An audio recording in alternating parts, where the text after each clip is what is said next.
Bismillahirrahmanirrahim. Bismillahirrahmanirrahim. Assalamualaikum warahmatullahi wabarakatuh. Alhamdulillahirabbil alamin wa bihi nasta'in ala umuri dunya waddin. Asyhadu an la ilaha illallah wahdahu la syarika lah wa asyhadu anna Muhammadan abduhu wa rasuluh wa la nabiyya ba'dahu. Allahumma shalli ala Muhammadin sayyidil awwalin was sayyidil akhirin sayyidil anbiya'i wal mursalin al-mab'uusi rahmatan lil alamin wa ala alihi wa sahabatihi wa azwajihi wa man sara ala nahjihi ila yaumiddin. Alhamdulillah, di pagi hari ini dengan inayah, dengan izin Allah Subhanahu wa taala, kita masih diberikan kesehatan, masih diberikan kehidupan, yang mana kehidupan zaman sekarang rasanya sudah terlihat agak murah ini. Kemarin kita dikejutkan oleh meninggalnya 130, tapi kalau CNN memberi kabar 180-an ya. Ya, jadi kabarnya masih simpang siur, menunggu mungkin dari pusat pusat informasinya.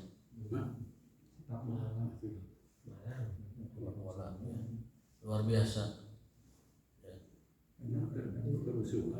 Sampai ada di Facebook itu ada status perang Badar saja yang meninggal itu cuma berapa 14 orang dari kaum muslimin dan berapa 70 dari orang kafir. Artinya dua gabungan pasukan saja kalau dikumpulkan itu nggak sebanyak itu yang meninggal. Itu perang Badar yang membela keyakinan dan akidah, yang membela eksistensi Islam. Karena Rasul doanya itu doa mengancam kepada Allah itu, ya Allah, jika engkau binasakan ini pasukan Badar, kau tidak akan disembah selama-lamanya. Allahumma in tahlik hadhil isabah lan tu'bada abada. Itu para ulama menyebutnya doa yang mengancam langit, karena Rasul semacam sudah mentok gitu doanya, dan mengatakan, ya Allah, jika engkau kalahkan ini pasukan Islam yang 300 orang itu, lan tu'bada abada, maka engkau tidak akan pernah disembah selama-lamanya. Karena memang penting ya, orang berangkatnya berapa, kemudian yang mundur dari kaum munafikin berapa, itu lebih dari separohnya lari dari pertempuran. Sebelum bertempur sudah kabur duluan. Pas mau ketemu musuh mereka kabur. Itu adalah orang-orang munafikun yang senantiasa menjadi kerugian besar kepada umat Islam dan agama Islam. Makanya sering setiap subuh saya membawakan surat Al-Munafikun, karena mengingatkan bahwa ternyata yang menggerogoti dan menghancurkan Islam itu ya orang-orang yang di dalam. Orang-orang, kalau kata Rasul menyebutnya mimbani jildatina, orang yang sekulit dengan kita. Yang merusak Islam, yang menghancurkan Islam itu adalah orang-orang yang sekulit dengan kita, sewarna kulit dengan kita, mimbani jildatina. Karena tidak ada ceritanya Islam dikalahkan oleh pasukan lawan, pasukan musuh, nggak ada ceritanya. Selalu menang. Itu perang Badar, ini kan perang bodor. Ya ini mah sekedar mengkiaskan gitu. Jadi saya ngelewat gitu, ada status melewat di FB saya itu menyebut gitu, perang Badar saja tidak sebanyak itu. Kalau digabungkan dua pasukan itu yang meninggalnya, ini banyak sekali, 130, dalam data lain 180, masih simpang siur. Luar biasa ya, subhanallah. Banyak sekali.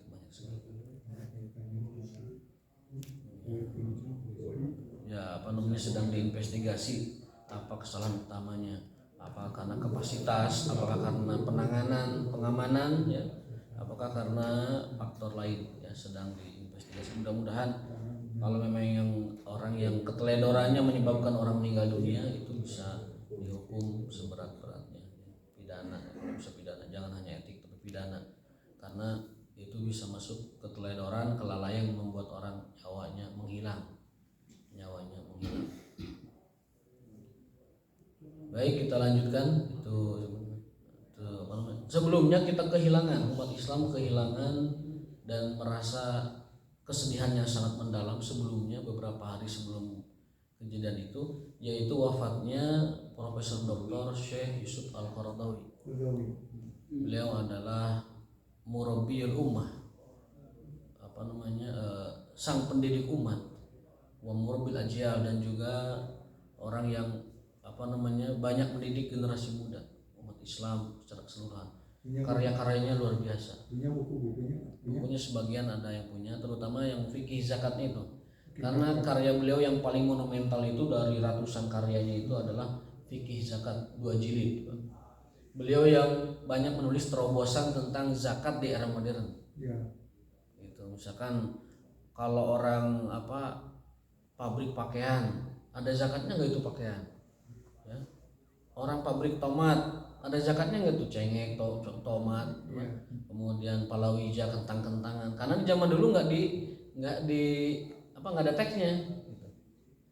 Zaman dulu itu jumhur ulama, mayoritas seluruh ulama bersepakat bahwa ada kaidah la zakata illa fil mansus. Tidak ada zakat kecuali yang ditekskan oleh Al-Quran dan hadis. Berarti zakat itu hanya terbatas gandum, kurma, kemudian harta karun, ya, kemudian perdagangan, kemudian harta kita pribadi. Nah, zaman sekarang komodi itu banyak yang tidak ada teksnya, ya, seperti sayuran. Sayuran itu kan besar itunya, penghasilan. Tapi apakah itu ada zakatnya? Kalau mayoritas ulama nggak ada zakatnya. Ya, kekentangan, kemudian sayur-sayuran segala macam nggak ada zakat sebesar apapun. Itu mayoritas ulama. Tapi kalau Imam Abu Hanifah yang dikutip oleh tadi Profesor Dr. Yusuf Qaradawi mengatakan bahwa komoditas zaman sekarang itu berubah, makanya fikih zakatnya pun berubah. Fikih zakatnya berubah. Akhirnya beliau berfatwa bahwa zaman sekarang muncullah apa yang disebut dengan zakat sayur-sayuran, ya. Kalau dia misalkan yang banyaknya itu penjahit pakaian, itu banyak pakaiannya, maka zakatnya pakaian.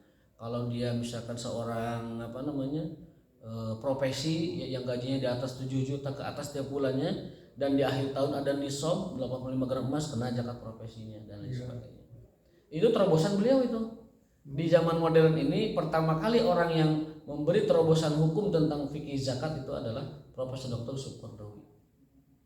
Ya, sebelumnya itu ulama berpegangan kepada khazanah fikih Islam yang klasik yang zaman dulu. Ketika beliau muncul dalam fikih zakatnya, bukunya itu, maka paradigma zakat mulai berubah, ya. Mulai berubah. Terutama tadi yang profesi tadi. Orang yang tiap bulannya gajinya 7 juta ke atas, di akhir tahun Hijriah haul itu ada saldo 85 gram emas setara dengan 42 jutaan, maka dikeluarkan zakatnya 2,5%. Tapi kalau yang gajinya di bawah 7 juta aman, Pak, tidak ada zakat profesi yang di bawah 7 juta. Berarti masih kategori mustahik.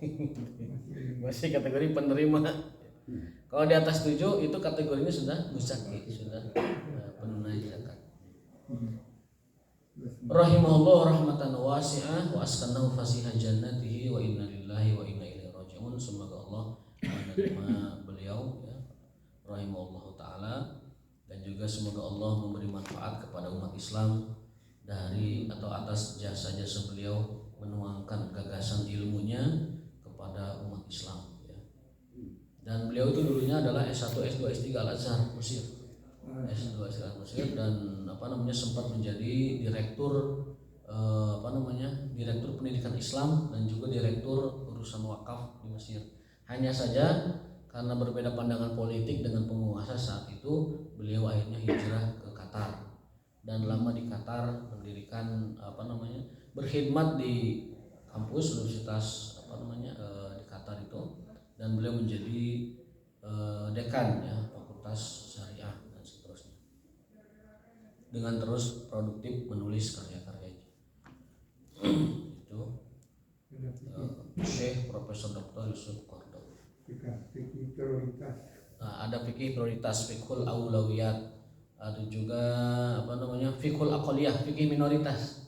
minoritas. Minoritas ada. Beliau itu mengarang kitab fikih minoritas. Artinya hukum-hukum Islam apa saja dan bagaimana pelaksanaannya di negara-negara minoritas. Seperti misalkan di Kanada, di Eropa, di sana di dekat kutub, ada fikihnya itu Pak. Kalau kita Muslim di kutub, puasanya ikut mana? Kan di sana ada hari yang cuma matahari 3 jam. Berarti kita puasa cuma 3 jam. Ada yang cuma matahari lewat saja, lewat ngeliat dari jauh, tapi dianya masih gelap. Nah kayak begitu gimana puasanya? Ada juga kebalikannya yang terus-terusan malam, puasa terus kan gitu ya. Nah beliau itu memberi terobosan fatwa dalam bukunya Fiqhul Aqaliyah, fikih minoritas. Apakah puasanya itu ikut Makkah dan Madinah dalam satu pendapatnya? Apakah puasanya ikut negara terdekat? Berarti kalau di Antartika itu, di Eskimo itu, Eskimo ikut Kanada berarti. Ada juga yang di antara fatwanya adalah mengikuti standar waktu yang ada di sana, dihitung gitu, dihitung. Jadi tidak melihat siang dan malamnya, tetapi dihitung waktunya. Kalau misalkan pada umumnya di tempat itu siang adalah 5 jam, malam adalah 6 jam, ya dihitung itu aja. Dihitung itunya. Karena tidak mungkin kalau karena di sana mentang-mentang gelap terus, malam terus, akhirnya tidak buka-buka. Ya kan itu juga menyulitkan, merepotkan. Dan tidak mungkin juga misalkan puasa yang siangnya hanya 1 jam 2 jam, puasanya ya cuma 2 jam gitu. Kemudian setelah itu berbuka lagi. Nah ini beliau memberikan terobosan dalam kitabnya Fiqhul Aqaliyah. Jadi ada Fiqhul Aulawiyah, fikih prioritas, ada Fiqhul Aqaliyah, fikih minoritas. Dan itu fenomenal karya beliau, banyak sekali jadi rujukan para penuntut ilmu, juga para akademisi, cendekiawan, karena memang terobosan fikihnya termasuk baru ya. Dan masih banyak yang kalau kita mau kaji itu masih banyak terobosan fikih dari beliau. Yang saya pernah dengar diantaranya misalkan tentang idah. Idah itu kan tujuannya adalah untuk mengetahui rahim itu kosong atau tidak, gitu ya. Nah sekarang ada alatnya, orang itu bisa melihat isi rahim atau tidak. Gitu. Nah apakah idah itu masih apakah boleh dengan alat semacam itu menggantikan hukum idah gitu? Jadi kalau ada misalkan wanita yang cerai ataupun suaminya wafat, apakah perlu menunggu idah sebagaimana hukum aslinya, ataukah boleh diperiksa melalui alat medis kemudian setelah itu kosong rahimnya boleh gitu. Itu di antara terobosan hukumnya yang beliau bahas ya. Akan tetapi kalau dalam idah ya juga mungkin saya berbeda pendapat. Kenapa? Karena yang namanya hikmah, yang namanya mengetahui kosongnya rahim itu adalah hanya hikmah dari idah.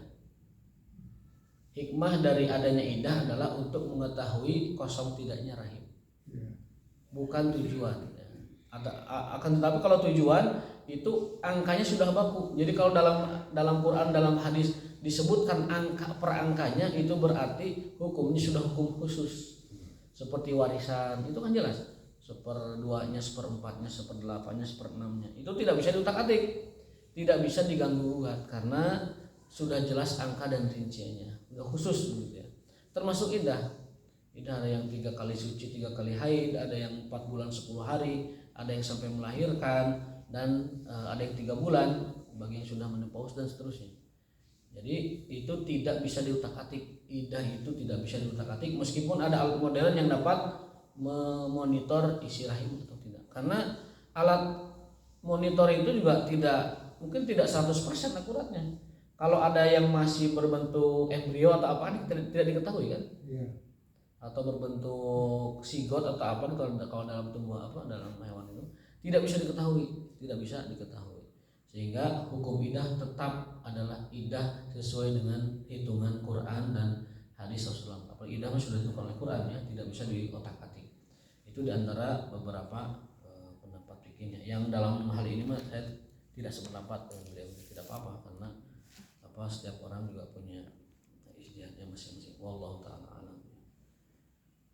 Berikutnya kita lanjutkan kajian hadis kita yang ke-115. Ini tentang babul ilmi wal idhati bil lail. Bab tentang menyampaikan ilmu atau pelajaran atau nasihat di waktu malam. Ya, jadi disunahkan kita itu kepada keluarga itu memberi nasihat tausiah itu malam-malam. Karena apa? Mungkin karena situasinya lebih mengena, mungkin juga lebih jernih situasinya begitu dan lain sebagainya. Kalau siang kan kadang yang namanya keluarga itu kan pabaliut ku gegero ku ngisikan segala macam ya apa sebagainya. Nah, ini malam itu waktu yang dianjurkan kalau kita ingin menasihati keluarga baik anak atau istri itu di tengah malam. Bukan di tengah malam, di waktu malam, nggak berarti tengah-tengah, sebelum mereka tidur lah begitu. Makanya yang disebut dengan dongeng sebelum tidur itu kalau bisa mah itu teh dongeng sebelum tidur jangan dongeng, tetapi bacakan hadis ya. Ataupun sampaikan hadis dari Rasulullah SAW. Kalau di kita kan ada dongeng sebelum tidur. Nah, nanti mah diganti bukan dongeng sebelum tidur tapi tausiah sebelum tidur ataupun hadis sebelum tidur. One hadis qabla naum. Satu hadis sebelum tidur kan gitu. Dongengnya kisah-kisah Nabi kan. Atau dongeng kisah Nabi kan itu juga sama, ada pelajaran di sana. Cuman kan kadang kalau dongeng kisah Nabi kita kehabisan kan. Kan hanya 25 Nabi ya. Itu anak saya kalau sebelum tidur minta didongengin kan habis tuh 25 Nabinya. Itu kita kadang akhirnya kemana-mana itu ceritanya ya. Karena mungkin pengetahuan kita tentang sirah tidak banyak ya. Mungkin bisa sahabat, sejarah sahabat disampaikan. Hadisnya adalah dari Ummi Salamah dan Amr, dari Yahya bin Sa'id, dari Zuhri. Ya, Imam Syihabuddin Az-Zuhri ini orang yang pertama kali mendiwankan, mencatatkan kitab hadis. Namanya Syihabuddin Az-Zuhri. Itu orang pertama yang menulis hadis dalam bentuk kitab semacam ini.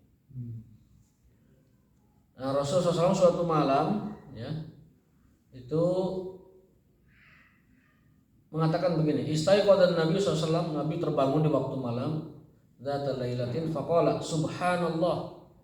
Subhanallah, maksudnya subhanallah itu adalah ungkapan yang dibaca ketika kita merasa takjub. Jadi kalau ada takjub apapun katakan subhanallah. Kalau mau lengkap lagi takjubnya kepada yang indah-indah itu subhanallah dan masya Allah tabarakallah, untuk menghindari ain gitu ya. Tapi kalau sekedar takjub saja maka dianjurkan, disunahkan kita membaca subhanallah. Ya, lihat teman berprestasi subhanallah. Lihat kemudian pemandangan subhanallah dan lain sebagainya. Pokoknya setiap hal, berita ataupun lain sebagainya yang kita lihat dan menakjubkan, kita disunahkan untuk membaca subhanallah. Dan Rasulullah mengatakan begitu, subhanallah. Madza unzila lailata minal fitan wa madza futiha minal khazain. Rasul bersabda, subhanallah, malam ini banyak diturunkan fitnah-fitnah, ujian-ujian, bencana-bencana dan lain sebagainya. Wa madza futiha minal khazain, dan malam ini banyak dibukakan perbendaharaan, kerajaan-kerajaan. Maksudnya ditaklukkan. Aikidu sawahibal hujan, bangunkan itu para istri, bangunkan para istri. Farubba kasiyatin fid dunya ariyatin fil akhirah, karena bisa jadi orang di dunia berpakaian namun nanti di akhirat mereka telanjang. Artinya bernasib tidak baik. Bangunkan para istri supaya mereka rajin ibadah, begitu maksudnya. Supaya itu dapat menjaga mereka dari fitnah akhirat. Nah, Imam Ibnu Hajar Asqalani dalam kitab Fathul Bari mensyarah hadis ini, maksud dari kata madza unzila lailata minal fitan, subhanallah, malam ini banyak diturunkan fitnah-fitnah, ujian-ujian, musibah-musibah. Itu maksudnya adalah Rasul diilhamkan atau diwahyukan, diberitahu oleh Allah Ta'ala bahwa akan turun ujian-ujian, fitnah-fitnah, musibah-musibah. Allah beritahu Rasul, ya Rasulullah, oh ya Muhammad, akan turun musibah, akan turun fitnah, akan turun ujian kepada umat manusia.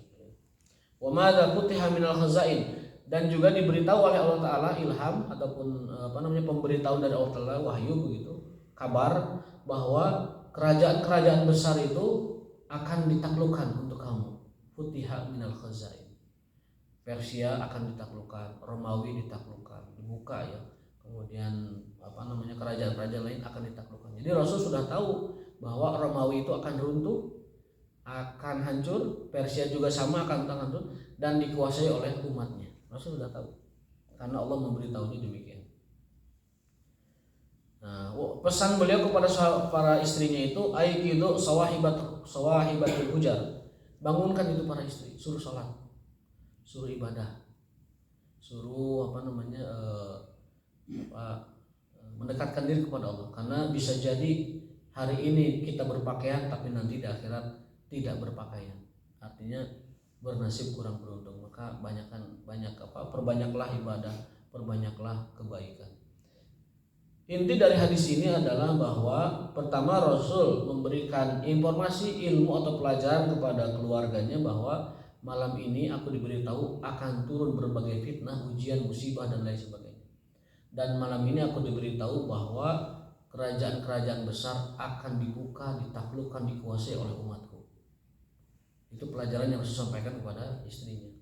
Kalau kita lihat berarti pelajaran juga itu bentuknya semacam cerita gitu ya. Sama dengan kita bercerita kepada anak kita tentang sejarah. Hanya saja Rasul karena beliau diberi wahyu, pemberitaan oleh Allah Ta'ala, maka yang disampaikan adalah berita masa depan.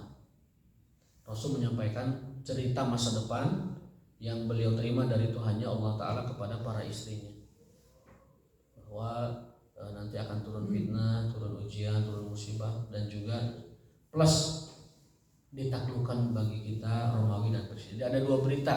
Satu berita peringatan akan terjadinya musibah, dan yang kedua berita gembira akan dibukanya Persia dan Romawi pada beliau SAW.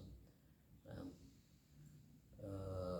itu hadis yang ke-115, menceritakan kepada keluarga tentang sebuah nasihat atau cerita yang baik, yang bagus, yang dapat menjadikan mereka inspirasi ataupun informasi di waktu malam. Hadis yang ke-116, bab as-samar fil ilmi, boleh begadang tapi untuk ilmu. Samar itu adalah begadang. Ada lagunya kan, berdagang jangan berdagang, berdagang itu ya. begadang. Pada hakikatnya begadang itu nggak boleh. Rasulullah SAW ketika ba'da isya itu langsung tidur untuk nanti agar bangunnya segera. Jadi tidur segera, bangun segera. Ba'da isya tidur, kemudian nanti tengah malam jam 2 atau kurang lebih ya, itu bangun. Sholat beberapa rakaat, kemudian witir, tidur lagi setengah jam sebelum subuh. Itu sunnah hukumnya. Agar apa? Agar ketika subuh tidak ngantuk. Jadi diselang, sholat sunnah itu diselang dengan tidur dulu Rasulullah. Sholat sunnah tahajud beres, qiyamul lail, witir beres, sebelum subuh itu disunahkan tidur sekitar 30 menit. Supaya apa? Supaya ada jeda antara sholat tahajudnya dengan subuh. 15. Ya? 15. Nah itu makanya tidurnya di masjid kalau supaya tidak bablas, mungkin tidurnya jangan terlalu pulas, mungkin di kursi tidurnya ya, mungkin di tempat sholat begitu. Kalau ke kasur ya bablas biasanya. Kalau ke kasur biasanya bablas. Namun demikian disunahkan hukumnya. Ada seorang tabi'in salafus saleh ya, seorang tabi'in salafus saleh, alim sekali beliau ya, radhiyallahu taala anhu. Tapi karena orangnya warok, tidak mau kelihatan amalnya, itu kalau malam tahajud, kebetulan beliau tahajudnya milih di masjid, itu tidur Pak. Jadi habis tahajud itu tidur menjelang subuh. Ada orang tidak tahu masuk ke masjid, malah mengatakan, oh mana mas sarewahai dia. Kamu tidur terus di sini. Padahal orang itu adalah seorang alim, seorang tabi'in ya.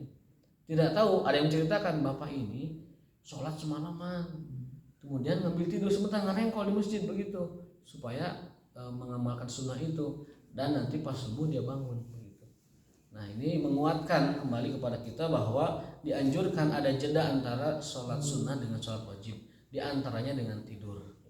Bahkan dalam riwayat lain, sholat wajib kita ini rawatib, sebelum sholat sunnah itu hendaknya diselingi dengan obrolan, supaya membedakan mana sholat wajib, mana sholat sunnah. Jadi kalau kita habis maghrib, habis isya mau ba'diyah, itu seling dengan beberapa kata ucapan ngobrol dengan teman. Itu Rasul mensunahkan demikian. Jadi habis Isya mau rawatib ngobrol dulu, Pak gimana, sehat? Nah baru sholat sunnah. Sekedar mengamalkan sunnah, karena Rasul menganjurkan selingilah sholat kalian wajib dengan sunnah itu dengan beberapa obrolan dengan sahabat begitu ya. Dan itu hadis itu ba'diyah waktu itu ya, ba'diyah. Agar tidak terkesan bahwa sholat wajib itu dengan sholat sunnah adalah sama-sama serasa diwajibkan. Makanya diseling dengan ucapan. Itu diantara sunnah-sunnah Rasulullah SAW. Itu ya barangkali katanya Nabi Daud itu tidur setengah. Ya, Nabi Daud tidur setengah. Kemudian sepertiganya tahajud apa gitu. Kemudian seperenamnya itu untuk tidur itu barangkali ya. Sebelum Nabi Daud itu separuh malamnya tidur, separuh malamnya sholat. Makanya Nabi bersabda, tahajudlah kalian seperti tahajudnya Daud, yang mana beliau itu separuh malamnya ibadah, separuh malamnya tidur. Gitu. Dan puasalah kalian seperti puasanya Daud, yaitu sehari puasa, sehari berbuka. Itu puasanya Daud. Dianjurkan demikian ya. Ada lagi riwayat yang menyebutkan waktu itu dibagi 3 ya. Kalau dia seorang pemimpin itu ketika malam itu sebagian malamnya itu untuk mengurusi masalah umat, mungkin memeriksa keadaan umat, kemudian separuhnya untuk ibadah, sebagiannya, kemudian setelah itu tidur. Ataupun memeriksa umat dahulu seperti Umar bin Khattab itu memeriksa rakyatnya dulu, kemudian tidur, kemudian ibadah sepertiganya. Ala kulli hal, kalau dilihat ayatnya itu semuanya itu bermuara kepada satu keterangan bahwa sulusail akhir ya. Ibadah dianjurkan itu adalah sepertiga malam terakhir. Berarti berapa persen itu kalau dalam satu malam? Sepertiga malam.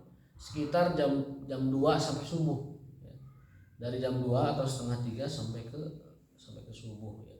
Itu kita dianjurkan untuk mengisinya dengan ibadah.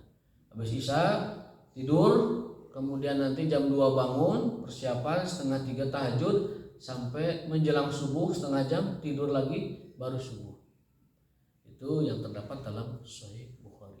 Ya. Kalau siang nggak tidur lagi. Kalau siang itu tidurnya sebelum zuhur, namanya qailulah. Oh, ada. Disunahkan kita itu tidur sebelum subuh beberapa puluh menit. Ya. Sebelum lohor. Jadi habis subuh itu zikir, kemudian isyraq, kemudian aktivitas ya. Kemudian duha nanti jam 9 sampai menjelang zuhur istirahat. Istirahat dari mungkin kalau kita hitungan waktu kita jam 10 sampai jam 11 lah, jam 11 sampai zuhur. Istirahat. Agar subuhnya agar sholat zuhurnya itu segar. Tidak leles, tidak ngantuk. Ternyata Pak, saya pernah mendapatkan informasi di Korea itu dan di Jepang beberapa bagian itu di tempat kerjanya itu ada kasur-kasur Pak. Jadi di meja kerja itu ada kasur-kasur. Jadi mereka itu disuruh ketika grafik kerja itu titik lelahnya siang itu tidur dulu. Mereka disuruh tidur sekitar 20 sampai 30 menit di waktu kerjanya itu. Itu mengamalkan sunnah qailulahnya Nabi SAW. Ayo kita mau digedar. Kita mau kerja digedar. Boro-boro buat bisa tidur siang. Buat makan aja kita kadang rusuhan. Nah di Korea demi produktivitas, karena ketika orang di tengah hari itu grafik tenaga dan stamina itu nurun, konsentrasi juga turun, mereka disuruh untuk tidur siang. Jadi ada setengah jam tidur siang, setengah jamnya makan, istirahat dan lain sebagainya. Saya berpikir kalau mereka saja mengamalkan itu demi kesehatan dan produktivitas, nah umat Islam yang sudah tahu jauh lebih dulu itu tidak mengamalkannya. Ya, kita duduk gawe nanti gitu dan lain sebagainya. Ya. Itu pembagian waktu kita di malam hari dan di siang hari. Ya. Berdasarkan petunjuk dari Rasulullah SAW. Bab as-samar fil ilmi, dianjurkan kita ini begadang untuk ilmu. Artinya boleh begadang kalau untuk ilmu. Kalau tidak ada acara ilmu, maka sudah habis isya tidur. Ilmu itu bisa berupa diskusi, bisa berupa ta'lim, bisa berupa membaca, juga bisa berupa menulis dan sebagainya. Artinya untuk kepentingan ilmu orang boleh begadang. Makanya Imam Abu Hanifah itu setiap harinya itu disebutkan, entah ini ungkapan hiperbola atau memang faktanya demikian. Hiperbola maksudnya menunjukkan saking semangatnya Abu Hanifah. Beliau itu sholat subuh menggunakan wudhunya sholat isya. Jadi habis isya itu beliau pergi ke pustakaannya membaca, menulis sampai waktu subuh. Ya, jadi ketika malam tahajud, ya. Menulis, membaca tengah malam, kemudian tahajud, kemudian witir dan sholat subuh. Itu demikian. Jadi sampai para ulama itu ada yang informasinya itu ada ulama saking rajinnya bergelut dengan kitab, ada yang sampai meninggal ketiban kitab di pustakaannya. Kalau sesudah isya kemudian untuk mencari ilmu kita dengerin OMG. Apa? OMG. Oh, OMG ini infotainment. Menurut saya pengetahuan gitu. Ilmu yang bagus gitu. OMG itu informasi apa? Oh my god kan, singkatan dari oh my god, OMG itu. Ya, isinya itu informasi atau berita itu? Pengetahuan. Pengetahuan ya. Bagus Ya kalau itu berupa pengetahuan, informasi ada inspirasi di sana begitu, ada inspirasi, ada informasi, itu mungkin bisa termasuk ilmu ya. Tapi kalau misalkan malamnya itu hanya untuk acara-acara yang lagun walahun wagoplatun ya, sinetron misalkan dan lain sebagainya, khawatir itu masuk kepada mengisi malam dengan hal yang tidak bermanfaat. Walhasil makruh hukumnya setelah isya itu mengadakan aktivitas yang di luar dua hal. Satu, ngurusi umat kalau dia pemimpin, yang kedua ngurus ilmu. Dua aktivitas itu yang dibolehkan kita beraktivitas setelah waktu isya berlalu, demi ilmu dan demi urusan rakyat. Rasul itu kalau setiap malam kalau tidak ada urusan rakyat tidur. Para khalifah Rasyidin juga sama, khulafa Rasyidin kalau setiap pada isya tidak ada urusan rakyat yang harus diselesaikan, tidur mereka. Jadi itu saja yang membuat mereka begadang terjaga di tengah malam. Satu karena memikirkan rakyatnya, dan yang kedua karena mengurusi ilmu. Kalau ibadah sudah pasti karena itu nanti bagian dari paket menjelang subuh ya, sepertiga malam terakhir. Namun demikian, kalau bagi kita merasa tidak sanggup untuk bangun di sepertiga malam, boleh kita melakukan tahajudnya itu ba'da isya. Ba'da isya, kemudian ba'diyah, ambil 2 rakaat tahajud dan 1 rakaat witir. 1 rakaat witir. Boleh 3 rakaat witirnya, boleh 5 rakaat, boleh 7 rakaat. Kalau kita merasa nanti di pagi hari tidak bisa bangun, ya, misalkan ini lelah sekali nih, kayaknya nggak bangun, maka witirnya ba'da isya. Witirnya ba'da isya. Kadang kita bangunnya mepet jam 4 lebih sekian, baru 2 rakaat tahajud sudah azan di sini Fariduan ya kan. Wah, ini nggak kebagian witir nih. Ya, itu khawatir tidak kebagian seperti itu, bisa dipajukan waktunya ba'da isya. Bab as-samar fil ilmi, bab tentang begadang untuk ilmu. Hadisnya dari Abu Bakar bin Sulaiman bin Hatmah dari Ibnu Umar, Abdullah bin Umar putranya Umar bin Khattab radhiyallahu anhu. Beliau ini termasuk periwayat hadis yang zahabiyah, silsilah zahabiyah, rantai emas ya. Jadi mata rantai riwayat hadis yang dijuluki dengan golden riwayat itu ya ini, golden riwayatnya. Riwayat emas itu Abdullah bin Umar. Hadisnya hadis-hadis sahih. Faqala ara'aitakum lailatakum hadhihi fa inna ra'sa mi'ati sanatin minha la yabqa mimman huwa 'ala dhahril ard ahad. Nah, ini rada-rada Rasul memberi kabar yang lumayan mengejutkan ya. Rasul berkata, tahukah kalian bahwa 100 tahun setelah ini tidak ada yang duduk di tempat ini kecuali semuanya akan wafat. Gitu. Bahkan dalam penjelasan Ibnu Hajar Asqalani dalam Syarah Fathul Bari mengatakan semua manusia di alam dunia ini setelah hari ini tidak ada yang hidup 100 tahun lebih, akan diwafatkan oleh Allah Subhanahu wa taala.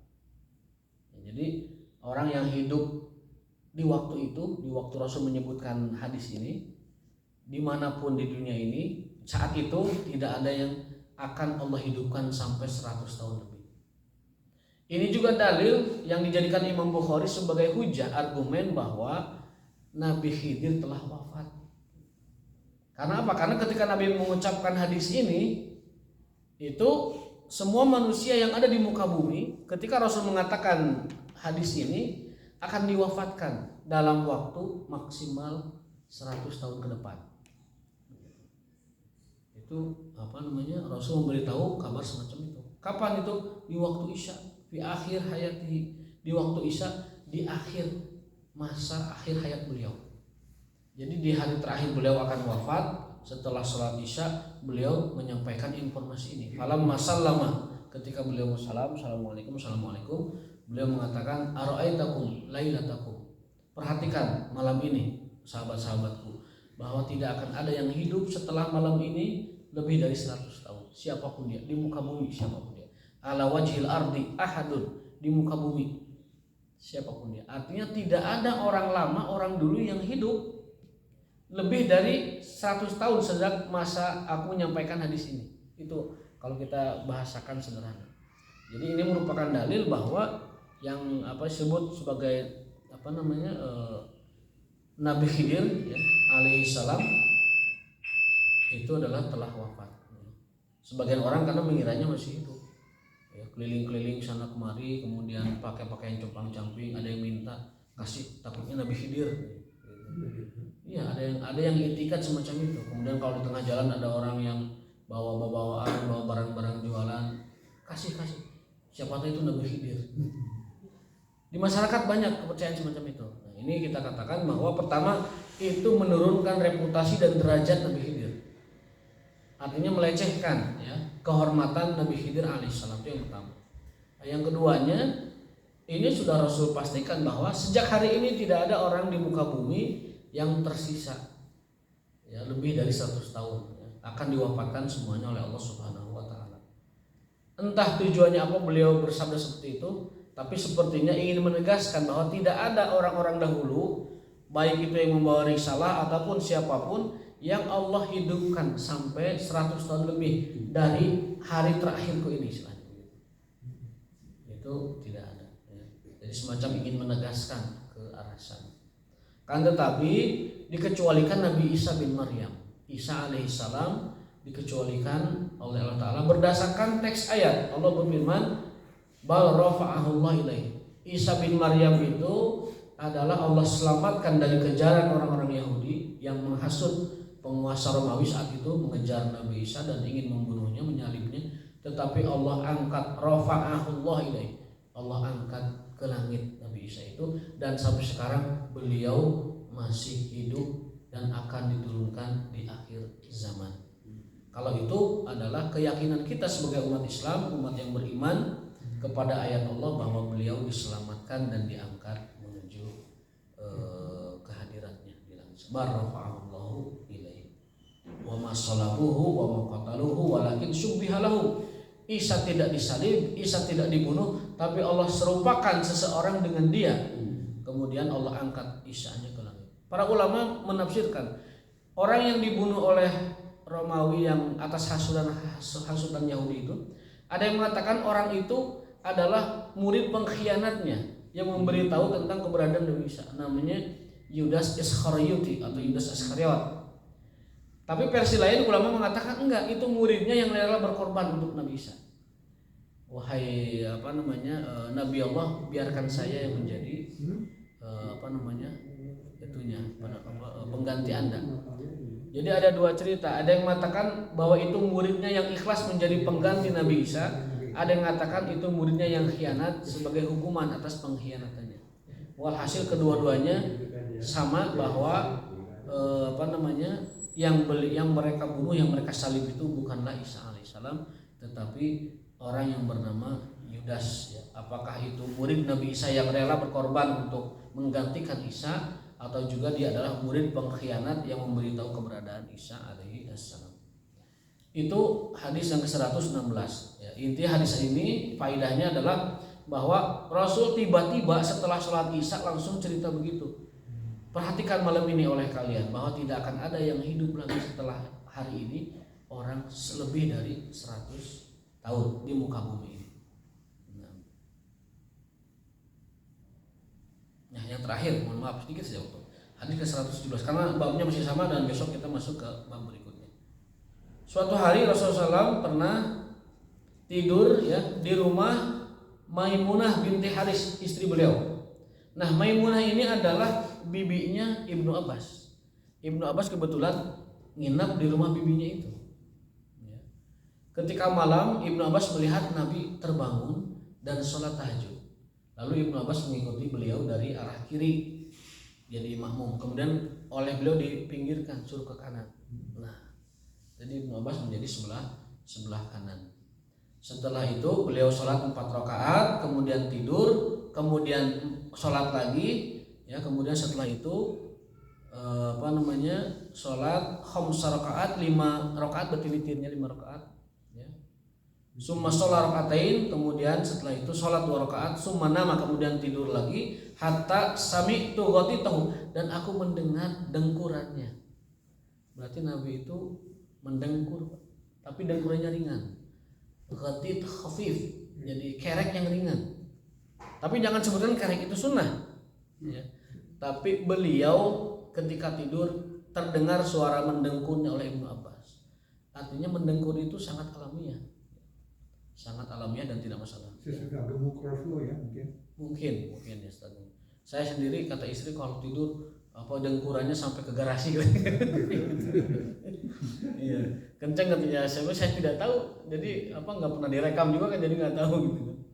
Tapi kata istri. Nah, melihat hadis ini bahwa Rasulullah SAW juga sami itu ghatito. Ibnu Abbas mengatakan, aku ketika nginap di rumah bibiku yang merupakan istri Nabi, aku ikut sholat tahajud beliau dan beliau tidur kembali. Ini menguatkan bahwa sebelum subuh dianjurkan tidur dulu setelah tahajud itu sebagai pemisah antara tahajudnya dengan subuhnya. Dan aku mendengar beliau mendengkur au khatitahu, mendengkur yang ringan. Tsumma kharaja ila shalah, kemudian baru berangkat ke masjid salat subuh. Berarti beliau tahajudnya di rumah, witirnya di rumah, tidur istirahatnya di rumah. Setelah tidur istirahat beliau pergi ke masjid untuk sholat subuh. Itu yang beliau lakukan di malam harinya. Wallahu ta'ala alam. Cukup sampai sekian. Terima kasih atas perhatiannya. Jika ada pertanyaan mungkin bisa di pertemuan berikutnya. Wallahu minkum. Subhanakallahumma wa bihamdika asyhadu an la ilaha illa anta astaghfiruka wa atubu ilaik. Wassalamualaikum warahmatullahi wabarakatuh.